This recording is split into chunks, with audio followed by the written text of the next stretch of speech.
Bienvenue à tous dans Backcheck, Playoff de National League, acte 2 ce soir. 4 rencontres bien sûr au programme et 2 invités, Marc Leuenberger et Antoine Desclous. Stéphane, bien sûr, on va revenir sur cette belle soirée. Des buts litigieux, des entraîneurs qui s'énervent, des big saves, bref, tous les ingrédients pour passer une soirée d'anthologie. Marc, quelle est l'image qui va te rester de cette soirée?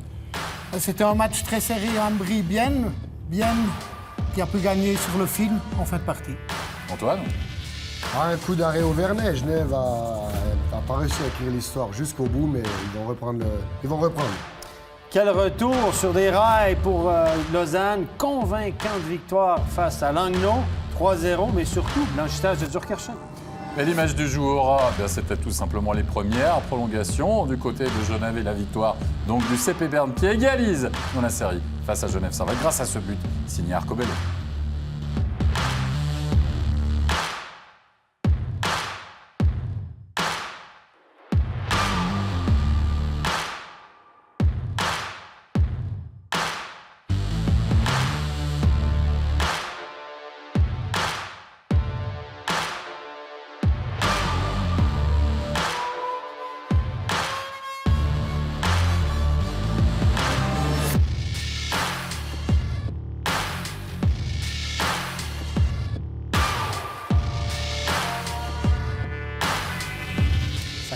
Ouais, top shot de la part d'Marc Arcobello. Brillant ce soir, on va y revenir avec le CP Berne d'ici quelques instants. Messieurs, 4 matchs au programme, bien sûr, en ce qui concerne la National League. L'acte 2, des équipes qui devaient tout simplement confirmer ou se refaire une santé. L'acte 2, déjà important, peut-être pas autant que l'acte 3.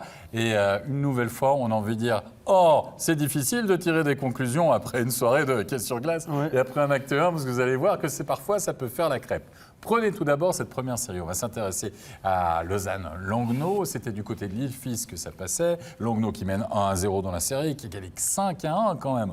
L'acte 1, va-t-il le rappeler? Donc Langnau, belle opportunité à domicile de signer le deuxième point. Surtout que c'est toujours difficile d'aller jouer à l'Île-Fils, on le sait. 14e minute, Tsanger qui va marquer le 1-0. Les seconds couteaux et surtout Lausanne qui va scorer à la suite. C'est la fin d'un powerplay, situation de powerplay. Et Lausanne qui ouvre la marque. Et Lausanne qui va véritablement prendre les devants déjà dans cette partie. Mais ça a été le cas lors de l'acte 1. Oui, il a marqué le premier goal, oui. Avec ce 4e bloc, c'est souvent lui qui fait la différence, qui trouve l'ouverture finalement, Stéphane. Ces temps, Froidevaux, on l'a dit, saison compliquée au niveau des statistiques, a été beaucoup critiqué. Mais rappelons que Froidevaux a eu peu de temps de glace cette année. Il y a des matchs qui a joué 4-5 minutes. Il a eu un rôle effacé sur le 4e bloc, peu de temps de glace. Donc, ses stats sont ressentis, mais c'est un gars qui est resté positif. On l'a vu, il a fait face aux caméras, il a donné des entrevues tout le temps. Et là, depuis les 4-5 derniers matchs du championnat et puis le début des playoffs, on le voit un peu plus. Puis tout à coup, il y a un impact offensif qu'il n'y avait pas avant. Messieurs, vous voulez voir des gestes magnifiques? On va se rendre en deuxième période pour le 2-0 signé de Jeffrey. Regardez la qualité de passe de Berchi. Franchement, Antoine Desclous, si ça, c'est pas un petit bijou de passe, puis à la conclusion de Jeffrey, c'est pas mal non plus. C'est comme ça. Je dis assez souvent, si on arrive à relancer vite, à voir le jeu vers l'avant, on n'a pas le temps de laisser l'équipe se mettre en place. Voilà, c'est ça. Alors ça, c'est juste beau. Après, la glisse entre les jambes. Là. C'est juste classe. Quoi. Toute une pièce de jeu. C'est montrer partout. Revirement. Ping, on y va. À montrer partout, on a fait 2-0, 26e minute de jeu. Lausanne qui confirme et qui double la mise. On attendait une réaction de Langnau, mais c'est bien Lausanne qui va marquer le 3e but. Un but plus que litigieux, on va le voir marquer du patin, mais surtout en situation de powerplay justement pour les Lausannois. Et tiens, avant d'en parler avec Marc Leuenberger, juste ton avis, parce que toi tu l'aurais pas accordé. Non, écoutez, cette année, on a dit... Il a redirigé intentionnellement le puck dans le but. Regardez, la passe est trop courte. Il est conscient que le puck arrive sur son patin. Il veut récupérer le... En fait, il veut que ça touche son patin et puis remettre la canne dessus. Mais le puck finit au fond. Donc, il redirige cette rondelle-là. On a dit cette année que les buts du patin, ça n'existe. On revenait à l'époque. Plus de buts du patin, c'est interdit, à moins que ce soit totalement accidentel. Accidentel, c'est quand tu n'es pas conscient qu'il y a un puck qui arrive, puis qu'accidentellement, il touche ton patin et finit au fond. Le même genre de déviation qu'un défenseur fait dans sa propre cage. Okay? C'est ce qui nous avait été dit, expliqué en début de saison. Maintenant, ça fait quelques fois, dont ce soir, qu'on accorde des buts Le gars, il redirige le puck. Il est conscient, il veut récupérer, puis il finit au fond. C'est un geste...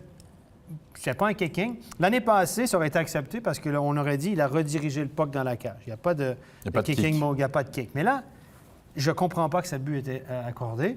Et puis, autre chose, sur les réseaux sociaux, il y a des gens qui ont dit « Oui, mais le gardien touche le puck après. » Le fait que le gardien touche le puck après n'a aucune influence parce qu'un arrêt du gardien ou que le fait que le gardien effleure le puck, ce n'est pas considéré comme un contrôle. Pourquoi? C'est simple. Imaginez qu'il y a une crosse-haute au-dessus de la barre de la transversale. Le gars rabat le puck sur le gardien. Le puck touche l'épaule du gardien et rentre. Tout le monde est d'accord qu'il n'y a pas de goal. Même si le gardien a touché. Si vous rabattez, vous êtes devant le but, vous rabattez la puck avec la main. Elle glisse entre les jambes du gardien, touche la jambière, rentre. Il n'y a pas de goal. Donc, c'est la même chose. Le fait que le gardien touche le puck, ça n'a aucune influence sur la décision. Ça n'annule pas le geste. Ça n'annule pas le geste, exactement. C'est ça qu'il faut comprendre. Et beaucoup pensent toujours que le fait de toucher, annule le geste. Non, ça n'annule pas le geste. Le geste est faux. Oui. Donc, c'est ça. Le fait qu'elle effleure le gardien, l'arrêt du gardien n'annule pas le geste, effectivement. Si c'est un contrôle d'un défenseur, c'est différent. Ça, c'est autre chose. Heinz Sellers, en tout cas, qui connaît parfaitement le règlement, a interpellé les arbitres et était véritablement très énervé. Hein. C'est assez rare de le voir sortir de ses gonds. Là, il l'était parce qu'il a senti que c'était le tournant. Ça sera du reste. Le score final, 3-0. Juste une statistique au niveau, si vous voulez bien, des supériorités numériques. Il y a eu 7 pipis pour Lausanne ce soir. 7. C'est exactement la même chose pour Langnau lors de l'acteur. Même chose, Lausanne était devant. Lausanne était plus vite, avait la main mise sur le jeu. Langnau ont couru derrière, ils ont pris des pénalités, ils se sont énervés, étaient frustrés. Mais finalement, on n'est pas étonné. Je suis content pour Lausanne qu'on soit un partout. Hein. Rappelez-vous la saison, il n'y a que 2-3 points qui les séparent. Et il y a beaucoup... Voilà, c'est le match inverse. On a donné 16 tirs au but. Ouais. Selon les statistiques officielles, c'est 16 tirs au but par Langnau. Turkirchen n'a rien donné, mais 16 tirs au but, là... Il faut le faire. Pas beaucoup, hein? Alors, Marc, derrière, est-ce que maintenant les playoffs de Lausanne sont véritablement lancés? Est-ce que cet acte 1, finalement, était un coup d'épée dans l'eau, à oublier, Lausanne n'était pas prêt, mais avec une victoire telle que celle-ci, finalement, c'est parti. La machine lausannoise est partie. Non, je ne pense pas. C'est toujours la même chose. Le prochain match est à nouveau tout à 0. Ça va pas, on ne va pas, parce qu'ils ne sont toujours pas rassurés du premier match qu'ils ont fait à Lausanne. Là, ça les rassure d'avoir fait 1 point. Mais ils doivent retourner à Lausanne. Puis il y a Langnau qui va venir avec la même ambiance. Donc, avec le même truc. Donc, il y a l'avantage de la maison, tout ça, play-off, il faut oublier. C'est l'état d'esprit, la manière d'être prêt à se sacrifier et à travailler chaque jour. Et chaque jour est différent. Et oui, et puis ce soir, Pesonen était absent, malade. Coup dur aussi, hein? C'est comme un gars qui génère beaucoup. Le dernier match, il y a eu 2 assists, il a été omniprésent en attaque, notamment sur le power play. Et c'est vrai que ça donne un coup, mais ça fait partie du jeu, les blessures, les maladies, etc. C'est vrai que maintenant...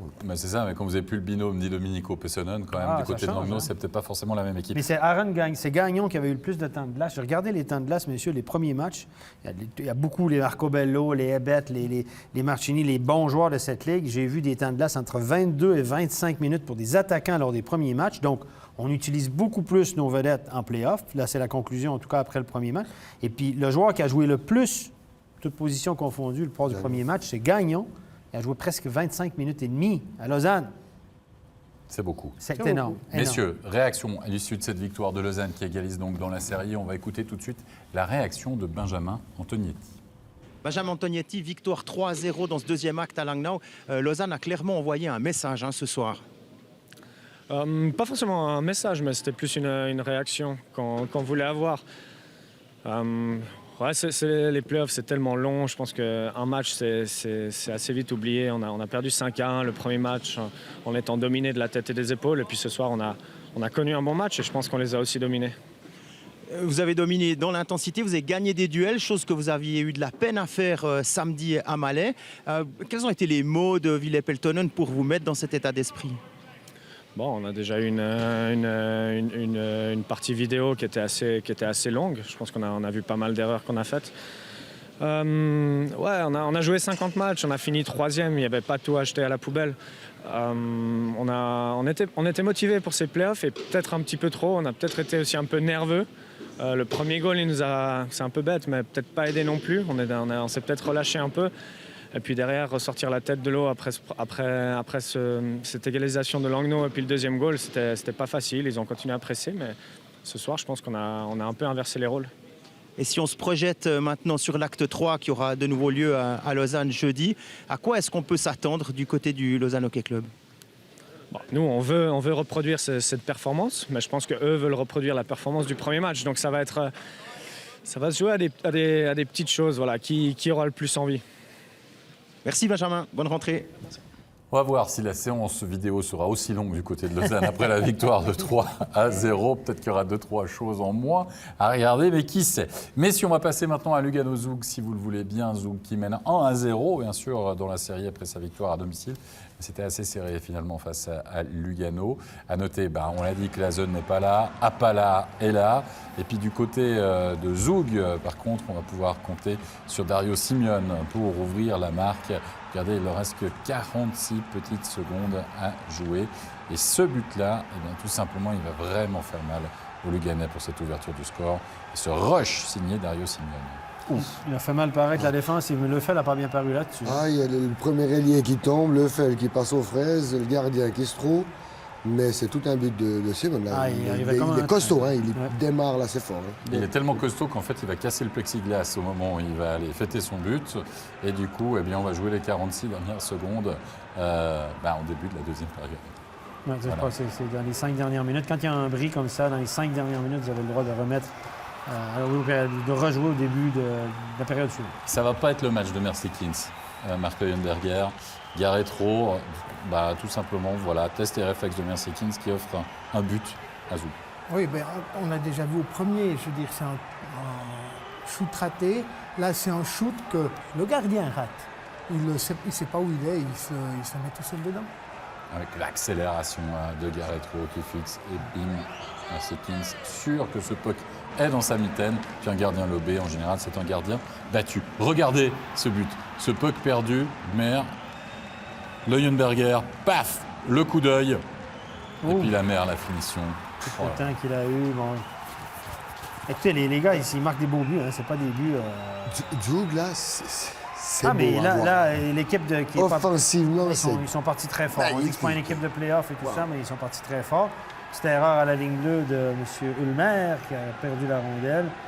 Et là, regardez, les deux défenseurs ont reculé beaucoup, mais c'était compliqué un petit peu. Là, il y a Julien Roca qui était arrêté. La mer, regardez, hop, petite fin à l'intérieur. Top chef, un but à Arco-Bello. Ouais, et le 4-0 qui va tomber juste après la mi-match en supériorité numérique, signé Lino Marchini pour un type qui n'est pas un type de play-off. Bim. La passe d'Everberg, là, il y a entre les jambes. Regardez bien le geste technique d'Everberg qui protège cette rondelle-là. Regardez bien, regardez la passe là. Hop! Pas mal? Et le shoot aussi. Le shoot aussi. Ce qu'il présente comme hockey, Zug, c'est beau. Là, c'est une leçon de hockey qui donne le shoot, là, il le met bien. De l'angle où il met, il est précis. Gareth Rowe, Everberg.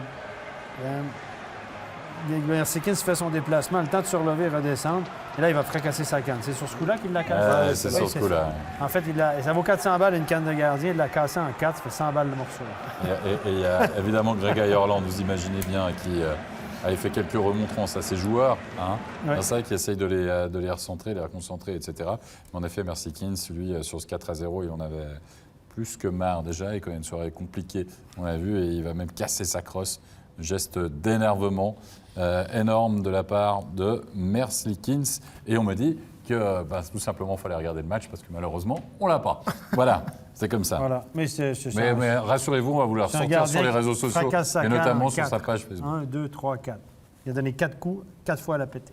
D'accord. Alors là, pour la rafistoler, ça risque d'être compliqué, on ne va pas vous le cacher. En tout cas, quoi qu'il en soit, il y a un gardien, Tobias Stefan, qui ne va pas signer un blanchissage ce soir, puisque Grégory Hoffman, tiens, on parle de sniper, suite de cet engagement, bim 4-1, la réduction du score, signé Grégory Hoffman. La suite de cet engagement, ce tir... Là, je pense qu'elle a dévié sur le joueur qui vient contre lui, là, parce qu'elle a monté un petit peu bizarrement. Il a eu l'air même surpris que le puck finisse au fond. Le gars ramasse le puck parce que c'est son premier cette année. Regardez son coéquipier va ramasser la rondelle pour lui donner. En souvenez? Non. C'est le dernier but des playoffs ou quoi? Et Lino Marchini qui va aller d'un doublé ce soir pour marquer le 5e. Bim. Le Lilliputien. Ouais. Alors petit mais costaud quand même. Aïe. Parce que sur ce Mais coup-là, cet angle-là, il l'a. Hein. et à part il l'a ça, dans l'œil. messieurs, 5-1. 5-1 à la Corner Arena du côté du Lugano. 5-1. Alors merci Kliens. Peut-être maillon faible, mais on parlait avant de ce soir, il n'y a plus Claesson du côté de Lugano, c'est Appala qui l'a remplacé. Ben voilà, on voit l'impact sur le jeu quand même. Lugano qui était plutôt sur une pente ascendante sur les derniers matchs de la saison régulière, qui a dû aussi batailler pour gagner véritablement sa place en play-off et qui se retrouve maintenant mené 2-0. Mais moi, blâmer Mertikins, j'ai vu les buts. Là. Celui qui. Le ice cream catch, là, il sort de son gant comme une crème glacée là, au bout d'un cornet.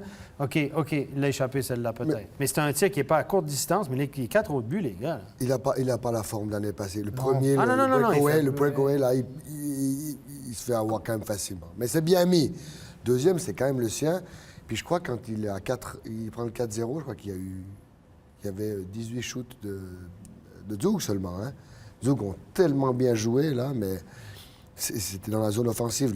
La défense luganaise était aux abois tout le temps. Ils n'ont pas eu tant de shoots que ça, donc ça doit être embêtant. Donc, tous les 4 shoots, on va chercher au fond. Hein. Et puis, non mais soyons aussi... En plus, on va la chercher quand un fan il marque de l'autre côté. À part ça, messieurs, Marc derrière, on dit Lugano, c'est une équipe de play-off. Pour l'instant, pas. Hein? Pour l'instant, pas. On a parlé, oui, vous allez voir Lapierre, ça va être un joueur de play-off. Non. Il s'est battu en début de match avec Morand. Ben, c'est Morin qui s'est battu avec lui plutôt. Ouais, on va dire ça comme ça en effet, mais enfin voilà, on le sait, il ne va pas rechigner à la bagarre, comme on dit. Non. Mais pour l'instant, on ne les voit pas. Et on a vu Hoffman, ok, d'accord, sur un engagement, trouver le chemin des filets. Mais sinon... Oui, mais bon, on dit que c'est une équipe de play-off par rapport à l'année passée, parce que tout à coup, après 2-0 dans la série contre Bienne, ils ont pu retourner au 3e match, puis qu'après, ils sont allés jusqu'en finale, puis que là aussi, ils ont quand même tiré bien. Mais je ne suis pas sûr que ça soit aujourd'hui encore une équipe qui puisse tirer aussi longtemps dans les play-offs.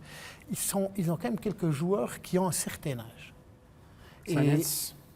Sanitz, Chiesa, Vauclair, Reuil, etc. C'est des qui ont l'habitude des playoffs, que l'expérience. Mais après, au bout d'un moment, dans les playoffs, l'expérience c'est une chose, mais il faut aussi l'énergie et la vitesse. Ouais, ils ne se sacrifient pas. Cette année, comme ils se sont sacrifiés l'année passée. L'année passée, c'était un shoot sur 2 était bloqué. Ouais. Cette année, pas. L'attitude c'est 2 finales en 20 3 ou 48 ans, là, quelque part, je ne pense pas qu'un Sanitz, ça va changer de l'année passée à cette année. C'est juste de se sacrifier. Il n'y a pas ce feu. L'année passée, c'était extraordinaire. Moi, je ne suis pas fan de Lugano, je dois dire. Hein. Mais plus les matchs avançaient, plus cette équipe m'éblouissait. Parce que se sacrifier comme ça pour ses coéquipiers, c'est fort. Hein. Bon, l'année passée, elle a tourné la série contre Bienne après 2-0. C'était 2-0, non? C'était 2-0 et c'était au 3e ouais, match à 18 minutes. Après 18 minutes, Le vent a tourné. 3-0 pour Bienne, le vent a tourné. C'est depuis là que ça a tourné, puis qu'on a dit que c'est une équipe de play-off. Comme Zurich, ça a tourné après, au 3e match aussi contre Zurich. Deuxième match. Donc attendons, Enfin, on va se prononcer. Après le 2e match, Voilà, après le 3e match, on commencera à dire que Lugano, c'est foutu. Alors messieurs, comment on ressent justement cette défaite du côté du HC Lugano? On va écouter tout de suite la réaction de Sébastien Reuil. Sébastien Reuil, qu'est-ce qu'il a manqué ce soir? La défaite est quand même lourde, 5-1. Oui, c'est lourd, mais bon, c'est un point, c'est les playoffs. Maintenant, il faut prendre le positif et puis regarder le prochain match là-bas à Zug. Il faut absolument faire un résultat. Voilà, mais c'est le premier qui gagne 4, donc on va tout donner pour aller chercher une prochaine victoire. On a eu l'impression que le 2-0 vous a vraiment fait mal dans un moment où vous comptiez pousser pour égaliser. Non, bon, on a bien commencé le match. Déjà, le 1-0 était un peu à contre-courant du match. Le 2-0 nous a coupé un peu les jambes, mais bon, c'est pas, faut réagir. On ne peut pas laisser aller le match comme ça jusqu'à la fin. Et puis, il faut montrer une réaction dès le prochain match pour aller chercher justement cette victoire. Merci bien.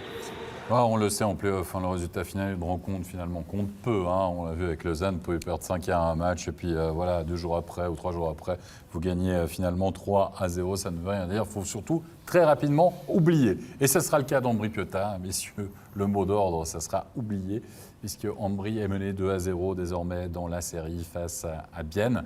Un match qui a eu plusieurs visages. C'était bien sûr notre match studio, la rencontre phare finalement de cette soirée.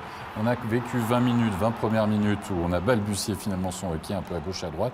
Puis on a surtout eu 2 très bons gardiens ce soir qui ont su retarder l'échéance, qui ont su remettre leur équipe finalement dans le jeu, à l'image d'un Jonas Hiller impeccable et devant Matt D'Agostini. Et pourtant, Bienne, une nouvelle fois, va marquer ce premier but. Ce premier but si important finalement, Marco Lundberger, avec Fuchs à la décision, une série d'erreurs de Novotny, si vous étiez avec nous, mais surtout Bienne qui vient en tête, et c'est peut-être ça le plus important, c'est marquer le premier. Mais en série de play-off, c'est toujours le premier but qui est important.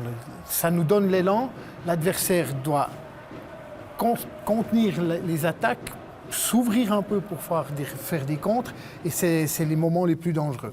Et pourtant, regardez, Ambri était toujours dans le match grâce à Benjamin Kuntz qui signe tout simplement, messieurs, l'arrêt de cette soirée. C'est véritablement le big save. En tout cas, Ambri, Antoine, n'a pas perdu à cause de son gardien ce soir. On s'en fout. Non, vous l'avez dit, les 2 gardiens étaient exceptionnels. On n'a pas eu de la qualitativement sur le hockey qui était bon. Les 2 émotions, vraiment, les 2 gardiens étaient excellents d'un côté comme de l'autre. On revoit les images, on voit toute la genèse du match et puis là on voit les arrêts. Mais Benjamin a fait un super match du côté d'Ambri. Et Hofer qui va finalement parachever la triangulation superbe sur ce 1 partout en supériorité numérique. Et Ambri et Bienne qui continuent leur mano à mano véritablement après 40 minutes de jeu. C'est vraiment très compliqué de dire qui va sortir vainqueur de cet acte 2 du côté de la Wallachia. Et même Ambri qui va virer en tête pour la première fois dans cette série, dans ce match bien sûr, mais dans la série, va mener au score 2-1 avec ce but déviation de Kubalik, un puck qui va au goal. Système finlandais, voilà, un petit peu de passivité. Ouais. Finalement, il est touché 2 fois et fini au fond des filets. Mais j'ai envie de dire que à ce moment-là, quand même, Marco Lundberger, vous menez 2-1, vous êtes mené 1-0 dans la série. Il reste presque une dizaine de minutes de jeu. Vous devez être capable de faire la différence. C'est long, 10 minutes. C'est justement très long. Et Bienne est comme une équipe qui est tout autant de qualité qu'Ambri. Et voilà, c'est très, très difficile de tenir comme ça. Difficile de tenir comme ça. Ils ne vont pas réussir à tenir, puisque Rayala va égaliser à 5 contre 4.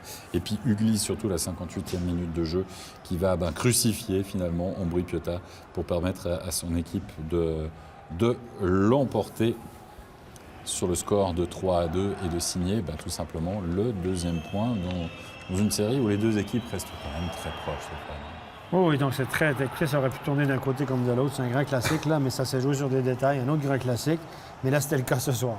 C'était une cacophonie au premier tiers, c'était horrible. Après, mais ça a donné du jeu. C'était horrible, mais ça a donné des revirements, ça a donné du jeu spectaculaire. La grosse ambiance au 2e tiers. Ambri prend l'avance. Le feu était dans la baraque. Et puis, Bienne réussit à faire la différence. Voilà, il égalise et puis réussit à faire la différence, petit détail, mais Hiller a été très bon sur 34 shoots pour Ambri-Piotta, 30 pour Bienne. On a eu des chances de marquer. Et comme on l'a dit, 2 gardiens étaient bons, mais voilà, il y en a une de plus qui est rentrée du côté de Bienne. Mais 5 opportunités de power play pour Bienne, 2 pour Ambri-Piotta. Ça fait quand même 8 minutes et 10 secondes de power play du côté biennois, donc plus d'opportunités. Vous donnez quand même plus d'opportunités une nouvelle fois. Ça avait déjà été le cas lors de l'acteur. Il y a peut-être quelque chose. Ça, c'est peut-être une des choses à éviter, on va dire. Bienne ne doit pas être meilleur qu'Ambri. Ambri, il y a juste là, j'aime bien les histoires, je l'ai dit avant, mais c'est juste l'équipe qu'on n'attendait pas du tout à ce niveau-là du championnat. Et c'est des matchs comme ça, ou des ambiances comme ça. On a vu à Genève aujourd'hui, où là, moi qui me font regretter de plus jouer, là. C'est ces moments-là qui sont géniaux. Pour le joueur biennois là, qui a marqué Vigli, là, c'est juste parfait. Pour l'émotion même du joueur qui est à Ambri, qui perd aujourd'hui avec l'émotion qu'il a maintenant, c'est juste parfait. Bienne doit gagner. Vraiment, s'il y a un favori dans une des 4 séries, c'est bien. Sur le papier, son net moment, C'est il n'y a clair. pas photo. Hein, C'est au papier et le jeu, quand même, je veux dire, il faut être honnête. Mais est-ce qu'on peut parler d'expérience aussi, messieurs, quand même? Parce que bien, ces dernières saisons, voilà, et notamment la saison passée, etc., on magasine quand même de l'expérience. Ambry, dernière participation au play-off, c'est 2014. Donc, quand même, dans il y en a cette combien qui étaient dans cette équipe? Ouais, justement, il n'y en a pas beaucoup. beaucoup. Ça veut dire que franchement, il n'y a pas beaucoup d'expérience non plus en play-off dans cette équipe, finalement, Marc. Bien, c'est pas non plus la grosse expérience de play-off. Hein. Donc, il y a quelques-uns qui ont fait leur première play-off l'année passée. Et ils sont arrivés en demi-finale. C'est tout. C'est pas grand non plus l'expérience. Si on prend les deux, c'est clair, Ambry a un peu moins d'expérience de ce côté-là, mais les deux équipes ont des jeunes joueurs plutôt peu expérimentés, aussi dans les play-offs. Puis voilà, maintenant ça va. Par contre, ils ont les deux des gardiens qui ont des play-offs, ils ont les deux des étrangers qui sont solides. Ouais. Je pense qu'il y a une assez grande similitude au niveau de l'équipe. À mon avis, bien, comme l'a dit Antoine, sur le jeu, sur la complexité du jeu, sur le jeu complet, je veux dire, plus performant. Ambry plus fixé sur 3-4 joueurs. Ça joue beaucoup à l'énergie, hein. Et bien moins. Aussi. Ouais, bien moins. Allez, messieurs, on va écouter une réaction à l'issue de ce deuxième point glané donc, par le HC Bienne. Écoutons tout de suite la réaction de Damien Ria. Damien Ria, victoire à l'arraché, ici du côté d'Ambry, mais c'était pas la même équipe léventine que lors du premier acte. Non, je pense qu'ils ont vraiment été poussés par leur public. Et puis, de notre côté, on a montré beaucoup de caractère et on a réussi à faire la différence ce soir. Justement, cette différence, ça s'est joué à quoi? Ouais, pas grand-chose. Peut-être les petits détails. Maintenant, on a mis un puck sur le but et puis on a réussi à aller chercher les rebonds. Donc, ça se joue vraiment à pas grand-chose. Et ça repart dans 2 jours. Ça repart dans 2 jours. On va vraiment se préparer match après match. Merci beaucoup, Damien Ria. Tiers après petits tiers, détails, minute match après après minute. match. Et on le sait, c'est toujours dur d'aller jouer la soirée. Ah, ouais, exactement. Non, mais les Et pauvres par gars hasard, vous voulez gagner, je dis? Mais non, bien entendu que non. voulaient qu'ils disent pas de toute façon. Et courage pour les joueurs aussi, imaginez, parce que les interviews reviennent en plus tous les 2 jours. Tous les 2 jours, il faut dire, vous avez gagné, vous êtes content? Oui, on est content. Mais c'est peut-être Damien qui a donné l'affiche. Hein. Pose-moi ces questions. Non, jamais facile. plaisante. Après un match aussi vrai. serré qui se joue dans les détails. Parfois, c'est un peu compliqué aussi au niveau de l'analyse. Messieurs, dernier acte, c'était, ou plutôt dernier match, c'était Genève qui recevait le CP Berne. Genève qui avait créé véritablement la surprise de l'acte 1 en s'imposant 2-0 du côté de Berne. On s'attendait à une autre type de partie, enfin quoique, ou en tout cas une réaction évidemment du CP Berne, réaction qui va venir dans un moment à 4 contre 5 à la suite de cet engagement. Tristan Chervet, tir sur réception immédiat qui trompe Maillard. Ça, c'est le truc que tu ne veux pas avoir. Tu es à 5 contre 4. Tu ne veux pas donner un engagement dans ta zone. Donc, si tu as donné un engagement dans ta zone, c'est parce que soit tu as fait une mauvaise passe pour un dégagement interdit, soit tu as permis à l'autre équipe de mettre un puck sur ton gardien puis de l'obliger à geler le pas. Donc, c'est une erreur à la base. D'avoir un engagement dans ta zone à 5 contre 4, c'est une erreur. Et là, l'engagement, évidemment, c'est le cauchemar du coach. Gagne l'engagement clean, et puis un gars qui vient en ligne de shoot, elle passe entre les jambes, puis elle 2 buts, on a vu comme ça ce soir. Oui, Hoffman. Hoffman, voilà, c'est vrai qu'on engage dans la zone tête goal. Non, c'est vrai, c'est... Et puis en plus, à 4 contre 5, évidemment, ça scie les jambes de Genève Servette. C'est le score après 20 minutes de jeu. Et en deuxième période, on va y aller avec un but d'Arcobello qui va être, messieurs, refusé. 31e minute de jeu. Regardez, Ruffenard qui déborde. Premier envoi, il suit le rebond. Et finalement, Arcobello qui a marqué dans la cage vide. Enfin, dans la cage vide, oui, presque vide. Ouais, Cage abandonné. Cage abandonné.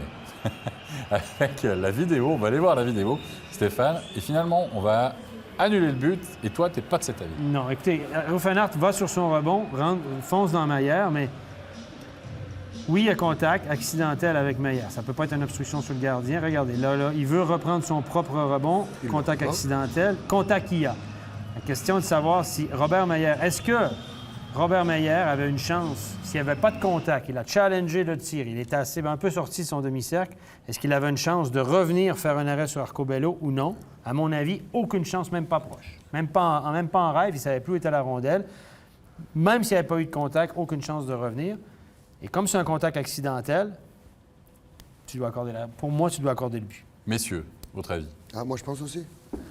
Je pense aussi, on connaît Ruffenhardt avec son passé et tout, mais là, vraiment, il prend son premier shoot. Il prend son rebond. Ouais, c'est correct. Il prend son rebond, le puck, il part. Si on décale un peu nos yeux pour radosser le défenseur, je ne vois, il n'essaie pas de l'ôter de son gardien non plus. Puis le puck, il part directement sur sa gauche, donc sur la droite du gardien. Maillard n'a aucune chance d'aller le rechercher. Pour moi, Arcobello, ça lui tape le manche de sa canne pour que ce soit goal. Donc, non, pour moi, c'est but. Tant mieux pour Genève. Si on juge qu'il y a pénalité, si Ruffenhardt fonce dans le gardien intentionnellement, là, il y a 2 minutes, donc il n'y a pas de but après. Ah, OK, en plus. On est d'accord. Mais là, c'est un contact accidentel. Donc là, tu dois déterminer contact accidentel avec le gardien. Est-ce que ça a une influence ou non sur la réaction du gardien après? Comme je vous dis, à mon avis, non. Donc avant, là, je pense que, dans mon sens, c'est une mauvaise décision en faveur de Berne.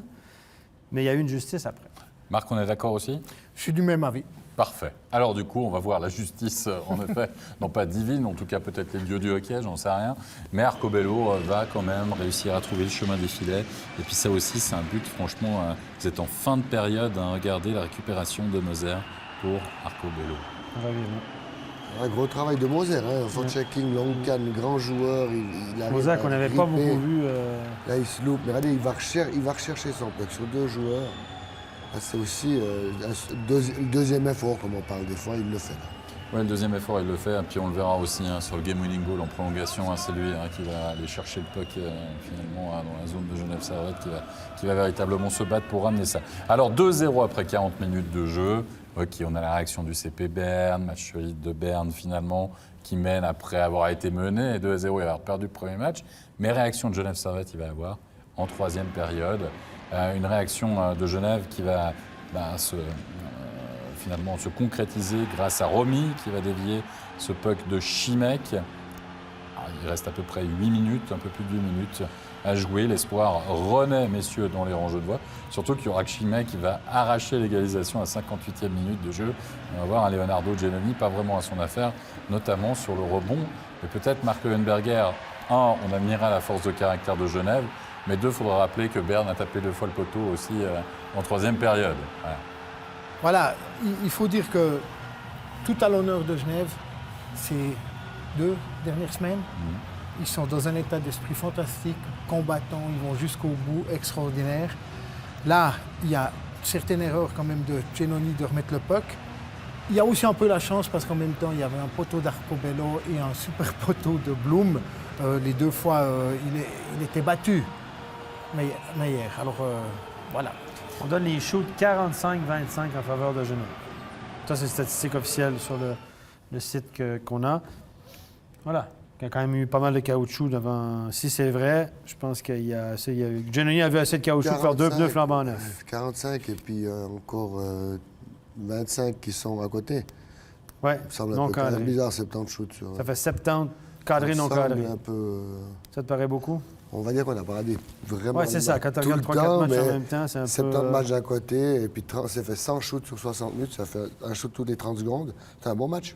Mais ça veut dire que Genève a manqué quand même d'efficacité, parce que 45 shoots de goal, c'est pas terrible au niveau de la statistique, offensivement parlant. Après, il faut voir encore la qualité des shoots. Moi, je pense qu'on fera un petit shot tracker pour la prochaine soirée de play-off, et on verra d'où viennent justement ces shots, et puis lesquels ont véritablement été dangereux. En tout cas, on atteint les prolongations, les premières, finalement, de ces play-offs. Et regardez, c'est Simon Moser qui récupère et qui fait cette passe pour Arcobello. Le petit bloc de la part de Ruffenhardt, ça c'est le métier. Et puis alors la finition d'Arcobello quand même, magnifique, parce que c'est là aussi quand vous avez une occasion pareille, il ne faut pas la louper. Et les grands joueurs, les stars du championnat, ils ne loupent pas. Voilà, tout simplement. Moi, alors voilà, je suis frustré que Genève a perdu, ça m'énerve, j'aurais bien aimé qu'il gagne. Ça, c'est dit. Maintenant, sur ce but-là, on a parlé de vidéo, certains joueurs, là, ils vont passer tous à la raclette avec Max Orlet. Là. Il y a 4 joueurs de Genève qui changent. Le 40, là, Rubin. Rubin, il perd son puck dans la zone contre un attaquant bêtement. Rappelez-vous, Ginola, ce qu'il a fait avec la France, il a perdu son ballon, il n'a plus joué en équipe de France. Ça, c'est à Qatar. Il a jusqu'à attendre, il y a toute son équipe qui change. Il perd, Moser a été très fort, relance direct, pang. Si on revoit le jeu à l'écran, on a tous les grenats qui arrivent depuis leur banc des joueurs. Ils sont tous en train de changer. Donc, on ne peut pas, là, à 7 minutes de prolongation, faire C'est ça, on dit c'est des petits détails, mais c'est des conséquences énormes. C'est une série de conséquences qui arrivent parce qu'il perd sa rondelle dans le coin. T'es en fin de présence. Ruben, il sait qu'il est en fin de présence, il sait qu'il chope la rondelle, il sait que dès qu'il va traverser la ligne rouge, tout le monde s'attend ou il garde la rondelle jusqu'au fond, ou il la met en fond de territoire, il va changer. Pour obliger les défenseurs à pivoter, pour donner le temps à tout le monde d'aller changer, parce qu'en prolongation, on commence oui, c'est inversé. Faut le rappeler. Donc là, il va. Là, ce serait bien qu'on il va, puis il challenge le défenseur. Il coupe au milieu, challenge le défenseur en contre un. Ouais. Perd la rondelle, turn-over. Challenge un avant, un contre un. Puis il perd en plus. Normalement, un avant, il ne va pas prendre de risque. Puis il dit, je suis brûlé, je m'en vais au banc maintenant. Démerdez-vous, les gars. Ouais. Voilà. Bon, apparemment, on ne va pas le remettre parce qu'on a dû faire de la place dans la banque, puis du coup... Mais c'est dommage pour Genève. Il nous dit il y a 2 secondes, on a encore 35 buts à voir, donc on est... Non, je plaisante. Je pense que... 35 Il suffit de me dire si on peut le revoir ou pas. On peut le revoir, c'est ça, exactement. On va le revoir, ce game-winning goal du CP Berne. Regardez, là, il challenge le défenseur en contre un au lieu Il change. de gagner du temps. Regardez, hop, Voilà, les gars arrivent du banc. 4 joueurs qui viennent changer. Regardez, ils viennent d'où, là? Ils viennent du banc. Donc, c'est horrible. Bon. Tout le monde a changé. Tout le monde va changer. Peut-être qu'il y en a un qui doit rester sur la glace pendant que les 3 autres, mais c'est Ruben. Non, on est d'accord. Ruben, il a qu'à prendre son temps, mettre le puck en fond de territoire, tout est beau. En plus, il en peut tellement plus quand il se fait enlever la rondelle qu'il s'en va direct au banc au lieu de revenir. Non, ça n'empêcherait un geste technique de Arcobello, le shoot, c'est voilà, À part ça, regardez, pim. À part ça, sur l'acte 1, on se rappelle Jeffrey, en infériorité numérique, qui perd sa crosse et qui va changer. Qui va chercher un autre canne. Ah oui, il va chercher. Il est à 3 contre 5 sur la glace. Troutman pète sa canne. Jeffrey donne la canne au défenseur. Pas Troutman, pas Vic. Frick. peut y arriver. Il donne sa canne à Frick, bon geste, il est sur la glace, attaquant, c'est moins grave qu'un défenseur. Et puis tout à coup, il laisse ses coéquipiers, il va chercher une nouvelle canne au banc, 5 contre 2. Bon. Goal. Non, mais ce que je veux dire par là, c'est que peut-être qu'on a fait des grands gestes à Robin pour lui dire « Viens, viens ». Mais il le sait, quand t'es en fin de Je suis présence... d'accord. On lui disait « Reviens, reviens ». Ça, c'est le hockey, si on appelle ça. C'est pas le hockey sense, c'est le hockey IQ. C'est l'intelligence, le quotient intellectuel hockey d'un joueur. Tu sais que tu es fatigué, on est tous en fin de présence, tu pognes la rondelle, tu peux atteindre la ligne rouge, tu n'as qu'un truc dans la tête, c'est la mettre au fond, gagner du temps pour permettre à tout le monde de changer. Ça Au lieu de s'appelle ça, la perdre intelligemment. exactement. C'est de dire, OK, là, c'est le temps de gagner du temps, c'est pas le temps d'aller marquer un but, j'ai plus d'essence dans le réservoir, j'ai un back-checker dans le derrière, pour pas dire autre chose, et puis tu coupes au milieu en plus. Désolé, là. OK, IQ. Allez, messieurs, une réaction du côté de Genève Servette après cette défaite en prolongation face au CP Berne. Écoutons tout de suite la réaction d'Arnaud Jacquemet. Arnaud Jacquemet, ce soir, il y a eu une grosse dépense d'énergie de Genève Servette. Vous avez été chercher le 2-2, mais au final, ça n'a pas suffi. Oui, voilà, on sait que les playoffs, ça se joue à pas grand-chose. On joue contre une équipe qui a l'habitude des playoffs, qui a l'habitude des grands moments. Et puis on a vu ça en prolongation, voilà, c'est une erreur et nous coûte le match. Pourtant, vous avez dominé, que ce soit sur la majorité du match ou même cette prolongation. Qu'est-ce qui a manqué finalement à Genève Servette, à part des buts? Ouais, peut-être un peu d'expérience, un peu plus de... Voilà, vraiment avoir de la patience. Eux, ils l'ont eu, ils ont plié, mais ils n'ont pas cédé. Et puis voilà, on savait que ça allait être une série difficile. Ce soir, on revient, on monte du caractère, on voit qu'on les embête quand même. Donc il faudra garder ça. Par contre, vous avez perdu l'avantage de la glace, âprement gagné samedi à Berne. Oui, ben c'est les playoffs, voilà. Si on pouvait gagner tous les matchs, ce serait bien. Mais bon, on joue contre le champion de la saison régulière. Donc voilà, on savait qu'on n'allait pas passer en 4. On pensait qu'on n'allait sûrement pas passer en 4. Voilà, on va essayer d'aller le plus loin possible dans ces playoffs. Et puis ça passe maintenant par le prochain match à Berne. Merci Arnaud. Oui, mais peut-être ce qui est vraiment intéressant de retenir, oui, il continue de les embêter. Vous voyez, c'est déjà ça. Quoi. Disent, hein. Bah oui, t'es pas favori, c'est Berne qui a la pression, c'est Berne qui doit passer, et tu dois continuer de les embêter. Ouais. C'est le mot d'ordre pour Genève Servette. Messieurs, on va récapituler les résultats de cette soirée, faire le point bien sûr sur les séries de ces quarts de finale. Un partout désormais dans la série entre Genève Servette et Berne, on vient de le voir. Zouk qui mène 2-0 face à Lugano après ce succès 5-1. Égalité également entre Langnau et Lausanne. Et Bienne qui a fait le break 3-2 après sa victoire du côté de la Valachia face à Ambri-Piotta. Les 3 étoiles de cette soirée, messieurs. Mais oui, on le sait désormais pour les playoffs. On a mis de côté nos top et flop. On passe aux 3 étoiles et on commence avec la 3e étoile. Et votre choix, messieurs, c'est Marc Arcobello. Marc Arcobello, décisif, Marc Lundberger, finalement, avec Berne ce soir. Ouais. Absolument, on a vu, et c'est pas étonnant d'ailleurs. pendant tout le championnat, il a eu l'habitude d'amener des buts pareils. Au niveau de la deuxième étoile, là on parle d'un gardien. Zurkirchen, Antoine, 16 tirs ce soir. C'est un petit blanchissage, mais un blanchissage quand même. Je crois qu'il a deuxième étoile pour l'équipe. Hein. Ils ont fait un gros match. Il n'a pas encaissé de goal. On sait que le problème à Lausanne, c'est aussi les gardiens. Qu'est-ce que ça peut donner? Donc, c'est deux grosses étoiles d'encouragement, mais surtout l'ensemble de Lausanne, ce qu'ils ont reçu. Mais le choix, messieurs, moi, on va continuer après avec la troisième étoile, mais vous êtes Peltonen, vous revenez avec Zurkirchen dans le match après en avoir pris 5, même si c'est peut-être pas de sa faute, etc. Vous n'avez pas la tentation de revenir avec Bolshauser? Hein? Ben, il avait raison, là, hein? Un champion, Peltonen, hein? Bravo. Après, c'est toujours plus malin. Mais moi, je pense qu'il a trotté dans la tête. Ouais. Hein? Non, mais Certainement. Bien fait. Certainement. Le danger, c'est toujours de changer après, puis que l'autre se plante. Après, on en a deux qui sont mal. Parce que si je suis ton raisonnement, Stéphane, on n'a pas forcément Merzlikins pour le troisième match. Ah ben là, Merzlikins, c'est différent, parce que là, à Lausanne, on a deux gardiens, deux assez bons gardiens, à peu près du même niveau, qui ont eu des bons moments. On se rappelle, en début de saison, c'était plutôt Bolshauser. Bolshauser a été blessé, Zurkirchen a fait le job. Chapeau, les gardiens de Lausanne ont fait le job cette année, même si on ne les attendait pas là. Mais là, à Lugano... deuxième titillé, je plaisante. Non, mais c'est une bonne remarque. Merzlikins, mais t'as quoi derrière? Tu reviens avec c'est Müller?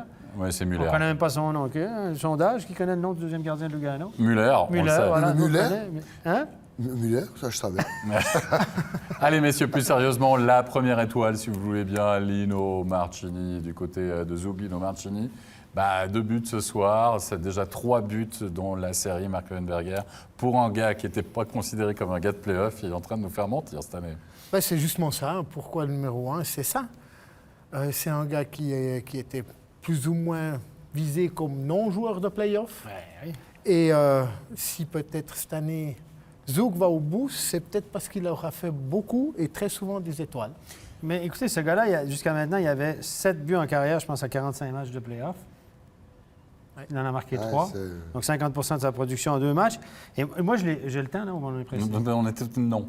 On n'a pas le temps. Mais j'aurais le temps d'en reparler, Marchini, parce qu'il risque de jouer dans les playoffs un peu assez longtemps. J'aurais le temps d'en parler. Ça, on met de côté. Je crois qu'en quart de finale, ça risque d'être un petit peu compliqué. Non, quoi qu'il en soit, on arrive à la fin de cette émission. Encore un résultat à vous donner, puisqu'on jouait en demi-finale de MySports League. Pour vous dire qu'il y aura une finale 100% valaisanne, puisque Valais-Chablais Martigny s'est imposé 4-2 du côté d'Outeville. Sinon, le prochain studio, ça sera jeudi, Lausanne face à Langnau. Rendez-vous à 19h30. Merci beaucoup, Antoine Desclous. Merci, Marc Leuenberger. Stéphane, rendez-vous jeudi, 19h30 avec la tablette, on sera là. Très bonne fin de soirée à tous. Profitez bien de cette nuit, rechargez les batteries parce que je sens qu'on aura de gongs et belle soirée en perspective. Bye bye. Bye bye.